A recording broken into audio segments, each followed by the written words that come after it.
여러분, 1조 원이 넘는 매출을 올리는 초대박 신약을 가진 회사를 한번 상상해 보세요. 그런데 바로 그 회사가 지금 줄소송에 휘말려서 골머리를 앓고 있다면 믿어지세요?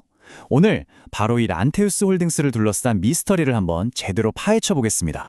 아니 도대체 어떻게 이런 일이 가능할까요? 블록버스터 신약 하나로 엄청난 성공을 거둔 회사가 어쩌다 소송의 늪에 빠지게 된 걸까요? 정말 아이러니하죠? 자, 성공의 절정에서 추락할 위기에 처한 이 회사의 이야기 지금부터 시작합니다. 자, 먼저 스케일부터 보죠. 란테우스의 대표 제품, 이 파일라리파라는 약이요. 2023년 한 해에만 예상 매출이 10억 달러가 넘습니다. 우리 돈으로 1조 3천억 원이 넘는 정말 어마어마한 돈이죠.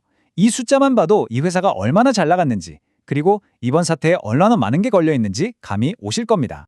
그런데 말이죠. 이렇게 화려한 성공 뒤에 아주 어두운 그림자가 있어요. 회사가 바로 주주들한테 증권 사기로 소송을 당한 겁니다. 지금 말 그대로 법적 폭풍 한가운데 서 있는 거죠. 이 엄청난 성공과 또 이 엄청난 위기, 이 극과 극의 상황이 바로 오늘 우리가 파헤쳐볼 미스터리의 핵심입니다. 그럼 먼저 란테우스를 이렇게 성공시킨 1등 공신이죠. 바로 이 파일라리파이. 도대체 이게 무슨 약이길래 이 모든 사건의 중심에 서게 된 건지 한번 알아보겠습니다. 쉽게 말해서 파일라리파이는 전립선암 진단용 약물이에요. 페트 촬영할 때 이 약을 주입하면 암세포가 어디 있는지 아주 선명하게 보여주는 거죠. 미국 FDA 승인까지 받은 그야말로 혁신적인 제품이었고 바로 이게 란테우스의 성장을 이끈 엔진이었습니다. 모든 게 정말 완벽해 보였죠. 그런데 단 하나의 결정이 모든 걸 바꿔버립니다. 란테우스가 아주 위험한 선택을 하거든요.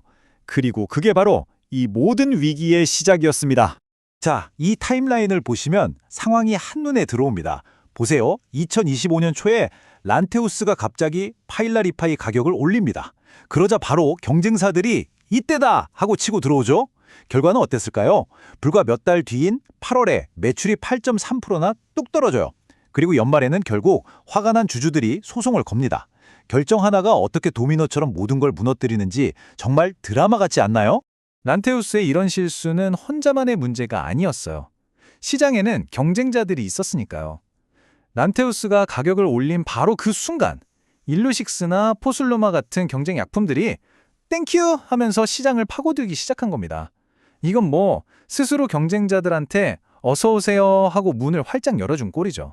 자, 그럼 이제 무대를 법정으로 한번 옮겨볼까요? 회사의 미래를 어둡게 보는 투자자들, 이른바 베어들의 핵심 주장이 바로 이 소송에 담겨 있거든요. 도대체 무슨 내용인지 한번 자세히 들여다보겠습니다. 소송장에 적힌 핵심 문구인데요. 이걸 보면 파일라리파이의 가격 책정, 경쟁적 위치, 성장 전망에 관하여 중대하게 허위이고 오해의 소지가 있는 진술을 했다는 거예요.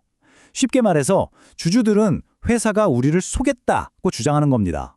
가격 문제나 경쟁 상황, 앞으로의 성장 가능성에 대해 솔직하게 말하지 않았다는 거죠. 그러니까 란테우스를 비관적으로 보는 이른바 베어 케이스를 정리해보면 이렇습니다.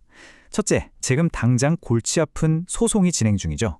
둘째, 곧 2026년이면 핵심 약물인 파일라리파이의 특허가 끝납니다. 셋째, 경쟁은 점점 더 치열해지고 있고요. 마지막으로 이런 어이없는 가격 인상 결정을 내린 경영진을 과연 믿을 수 있겠냐는 거죠. 악재가 겹겹이 쌓여있는 상황입니다. 하지만 이야기가 여기서 끝나면 재미없죠. 이런 최악의 상황 속에서도 희망은 없을까요? 자, 이제부터는 반대편 이야기를 들어볼 시간입니다. 란테우스의 미래를 밝게 보는 불케이스, 즉 낙관론의 근거는 과연 무엇일까요? 란테우스의 미래는 여기에 달려있다고 해도 과언이 아닙니다. 앞으로 다가올 FDA의 결정인데요. 세 가지가 있어요. 첫 번째, 파일라리파이의 업그레이드 버전. 두 번째, 새로운 암 진단 키트. 그리고 세 번째는 바로 알츠하이머 진단제입니다. 와, 이 중에 하나만 제대로 터져줘도 지금의 위기를 한 방에 뒤집을 수 있는 그야말로 게임 체인저가 될 수 있습니다. 자, 그리고 아주 흥미로운 데이터가 하나 있습니다. 바로 주가 수익 비율 P/E라는 건데요. 이게 뭐냐면 회사가 버는 돈에 비해 주가가 얼마나 높은지를 보여주는 지표예요. 근데 란테우스는 이게 11.57밖에 안 돼요. 동종업계 평균이 40이 넘는데 말이죠. 이게 무슨 뜻일까요? 지금 소송 같은 문제들 때문에 주가가 너무 싸다, 즉 저평가되어 있을 가능성이 높다는 아주 강력한 신호일 수 있다는 겁니다. 게다가 전문가들의 시선도 꽤 긍정적입니다. 월스트리트 애널리스트들이요, 강력 매수 의견을 유지하고 있어요.